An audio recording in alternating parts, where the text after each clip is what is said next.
इस वीडियो में जो चैलेंज हम सॉल्व कर रहे हैं इसका नाम है टपल्स। अच्छा, तो हमारा इसमें टास्क क्या है? टास्क हमारे पास ये है कि हमें n number n number integers given होंगे। मतलब जैसे अगर 6 दिया हुआ है n, तो हमारे पास कितने इंटीजर्स गिवन होंगे? 6 इंटीजर्स गिवन होंगे। हमें उन इंटीजर्स को जो है एक टपल बनाना है और उसके ऊपर हमें हैश फंक्शन परफॉर्म करके दिखाना है। तो ये बहुत छोटा सा टास्क है, लेकिन इसमें एक नई चीज़ है, मैप फंक्शन हमारे पास, हैश फंक्शन पहली बार आया, तो ये सारी चीज़ें हमें थोड़ी सी समझनी पड़ेंगी।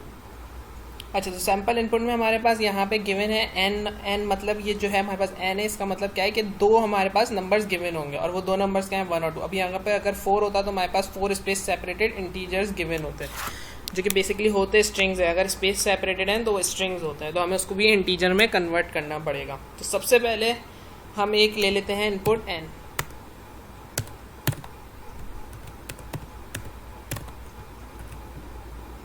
अच्छा, अब मैं एक ही स्टेप के अंदर हमारे पास सारे काम परफॉर्म करने की कोशिश करूंगा, तो वो किस तरह से होंगे? तो उसके लिए हमें सबसे पहले एक वेरिएबल ले लेते हैं, हम कोई भी एक वेरिएबल ले लेते हैं, जैसे कि लिस्ट ले लेते हैं। ठीक है, इसमें सबसे पहले मुझे एक टपल बनाना पड़ेगा।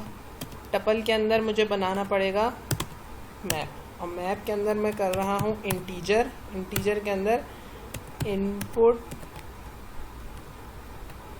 Dot split. अब ये क्या चीज़ है, ये हमें समझनी पड़ेगी। इसको समझने के लिए हमें थोड़ा सा एक चीज़ देखनी पड़ेगी यहाँ पे।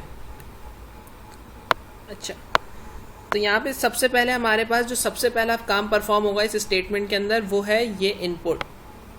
ठीक है, सबसे पहले जो हमारे पास काम परफॉर्म हुआ है वो है ये इनपुट। उसके बाद ये इनपुट क्या हुआ है? स्प्लिट हुआ है। स्प्लिट का मतलब क्या है कि ये इनपुट, जैसे फर्स्ट कर लीजिए कि यहाँ पे इनपुट गिवन है 1 और 2। ठीक है, अब ये 1 और 2 किस तरह है? मतलब एक स्पेस सेपरेटेड फॉर्म में, जैसे कि यहाँ पे हमारे पास देखने, अगर हम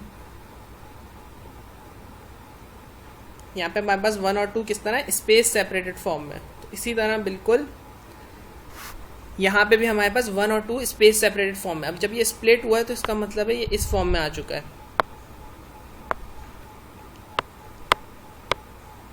एक लिस्ट की फॉर्म में ये कन्वर्ट हो चुका है। लेकिन ये अभी भी क्या है? एज अ स्ट्रिंग है।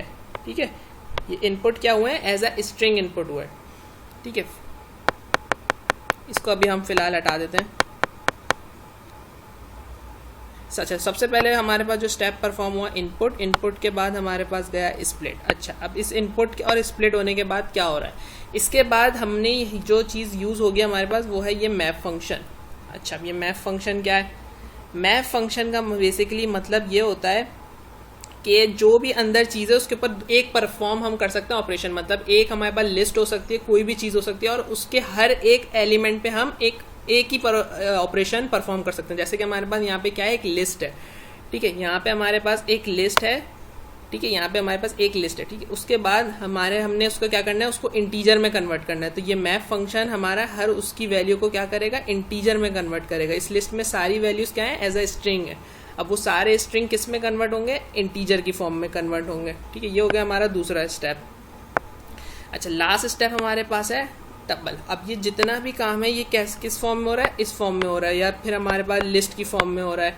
ठीक है, इसको अब ये किस में चेंज कर देगा? हमारा जो टपल लिखने से हमारा क्या होगा? ये पैरेंथेसिस के अंदर आ जाएगा सारा काम। तो बेसिकली इस स्टेटमेंट का मतलब ये है।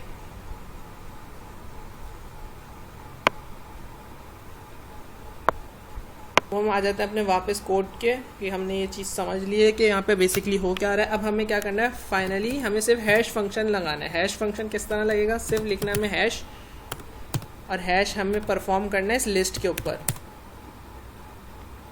ठीक है, हम रन कोड करके चेक कर लेते हैं।